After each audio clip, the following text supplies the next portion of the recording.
Hey there, Jonny May here, and welcome to this week's quick tip where I'm going to teach you one of the most important exercises that you should know if you want to improvise jazz piano.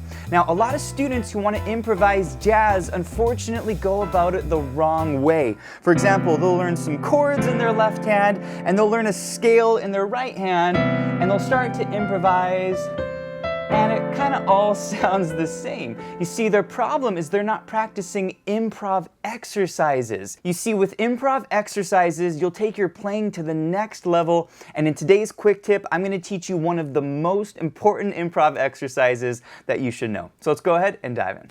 All right, this exercise is super important to know, and it's super fun to play. I want to show it to you one more time on the overhead, and then I'm going to break down exactly what I'm doing.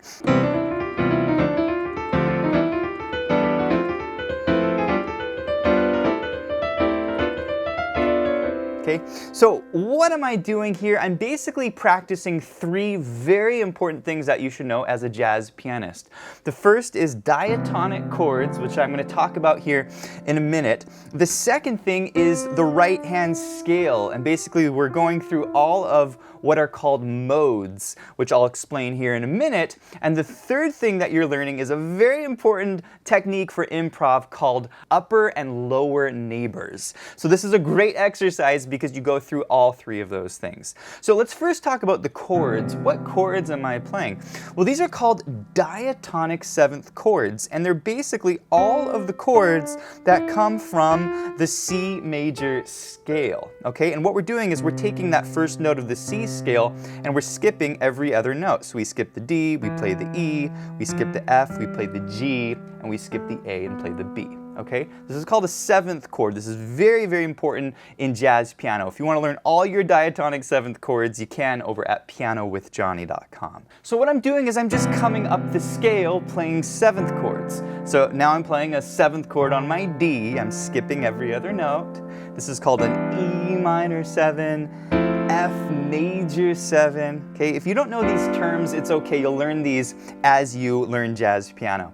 A minor 7, and then this is called B half diminished 7. Okay, diatonic seventh chords. All it means is they're seventh chords that come from a major scale. So that's kind of the left hand, and this is a great way to practice exercises in jazz is to go over your diatonic seventh chords because these are the most common chords that you'll see in jazz tunes. Now, before I teach you the right hand, if you're enjoying this video, please give it a thumbs up, and if you're new to the channel, hit that subscribe button for more videos just like this. All right, are you ready to learn that right hand? It's actually really fun to play.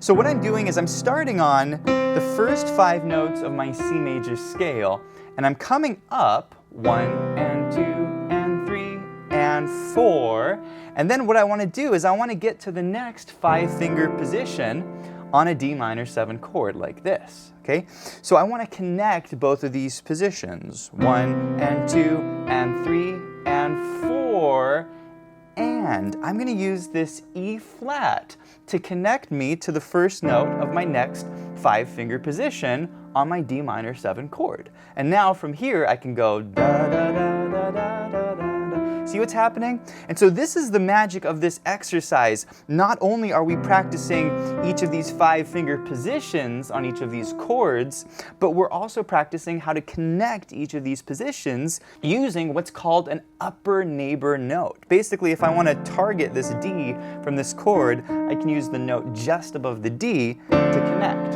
Okay, and then now I can come up. Okay, now I want to get to my E, and I just went 1 and 2 and 3 and 4, and I need to find a note to connect me to my E. Well, guess what? I can use a lower neighbor to get to my E, and there's my E. Does this make sense? So I'm working through these 5-finger positions, and I'm connecting each position by using either an upper neighbor or a lower neighbor. This is a very important concept if you want to improvise jazz. Okay, so from E, what's the connector to F? Well, let's use that upper neighbor to F. Come up the F position. What's going to connect us to the G? Let's use that upper neighbor. You see how that connects us? Now we're going to use an upper neighbor to the A. That's the B flat to the A. Now for this one, 1 and 2 and 3 and 4, I need one more note to connect me to my B. I'm already on the C, so I'll go B flat, like that. And now I'll use the upper neighbor to C, and 1 and 2 and 3 and 4 and 1. Does that make sense? And so this is a great exercise because not only are you practicing these diatonic 7th chords, you're practicing each of these 5-finger positions. We actually call these modes in jazz. And you're practicing these upper and lower neighbor connectors, all right? So this is going to be going up the scale. Now I do want to play this with the backing track. This lesson comes with 6 different backing tracks at different tempos. So let's go with a medium tempo. This is going to be about 140 BPM, okay? Go ahead and try playing it with me.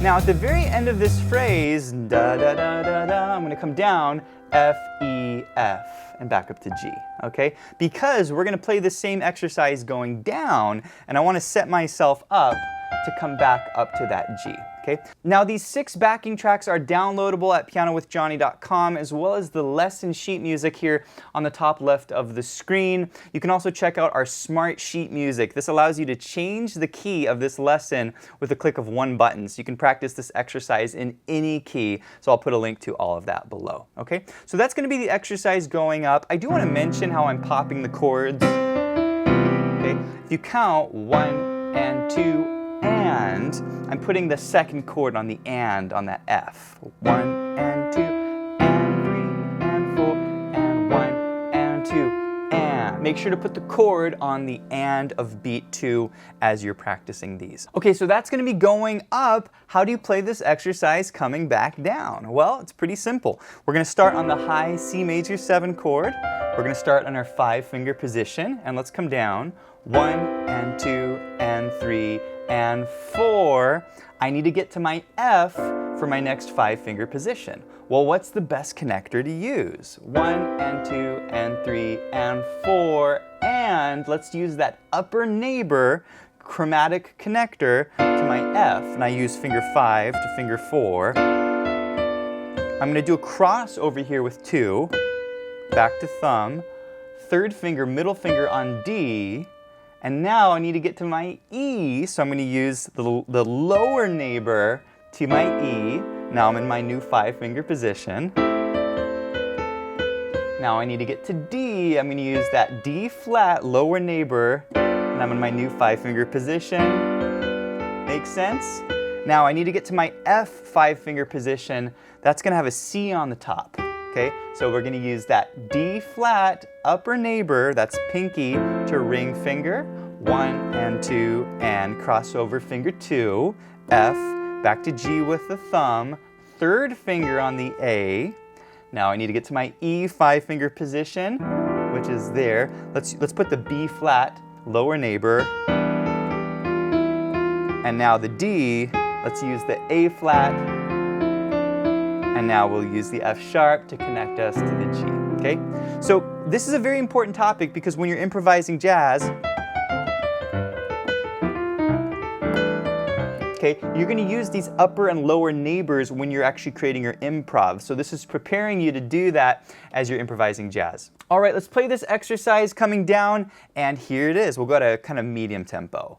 3, 4, 1, 2, 3, 4, 1, 2, 3, 4, 1, 2, 3, 4, 1, 2, 3, 4, 1, 2, 3, 4, 1, 2, 3, 4, 1, 2, 3, 4, 1, 2, 3, 4. All right, you're sounding great on this. And let's go ahead and do the entire exercise going up and then coming back down. We're going to do this one at a little faster tempo. Let's try this one at 140 BPM. Here we go.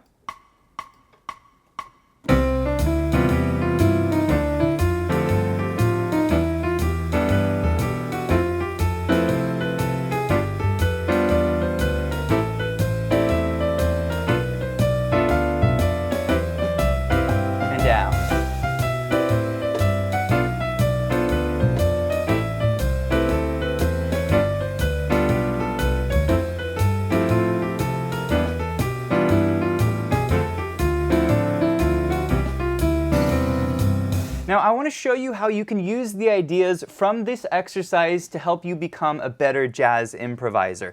And so what I'm going to do is I'm going to create a little solo here using each of these 5-finger positions. And every time I jump to the new chord, I'm going to use each 5-finger position to play some lines. But not only that, I'm also going to throw in those little chromatic upper neighbor and lower neighbor notes for each position. All right? So here's a little example solo that you could play using this idea.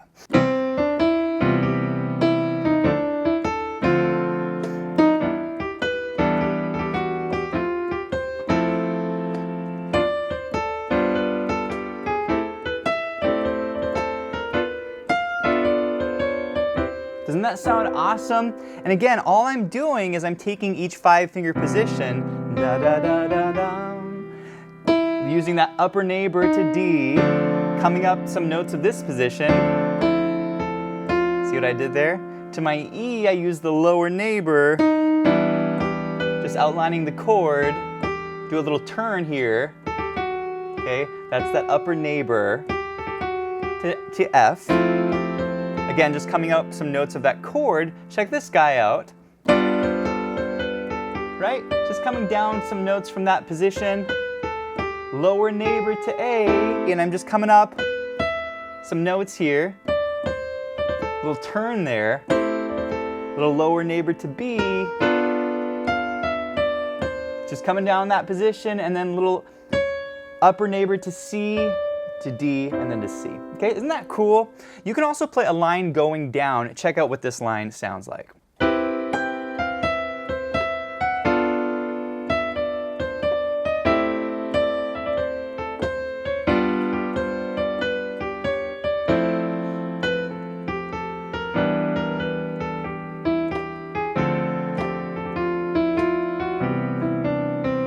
Cool? And so I'm basically doing the same thing. I'm starting on that C position, I'm way up here, I'm basically playing down 1, 2, 3, 4, upper neighbor to B diminished,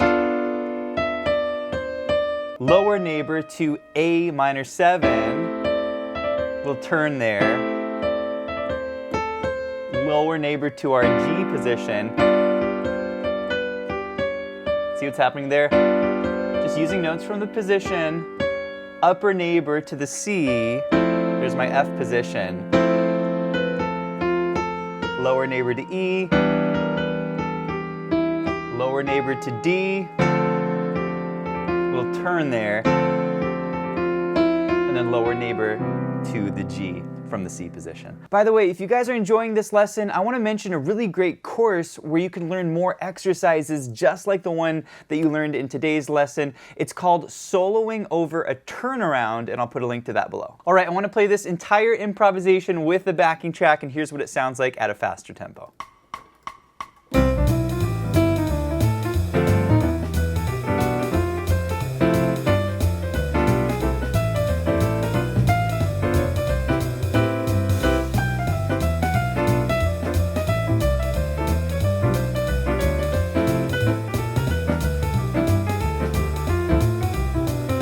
Alright, this concludes this week's quick tip, and if you guys enjoyed this lesson, I want to encourage you to check out pianowithjonny.com. We have over 800 step-by-step lessons in jazz, blues, pop, theory, technique, improvisation. It is the full learning platform for all playing levels. Also, be sure to check out the Piano with Jonny membership. This gives you unlimited access to all of our courses, plus you get to be part of our live monthly events, including our live Q&As, our live workshop lessons. We do student assessments where you can send me a video and I'll give you personalized feedback. We do weekly challenges for our students, student collaborations, and we have a ton of fun. So go check out Piano with Jonny, and I'll see you in the next one.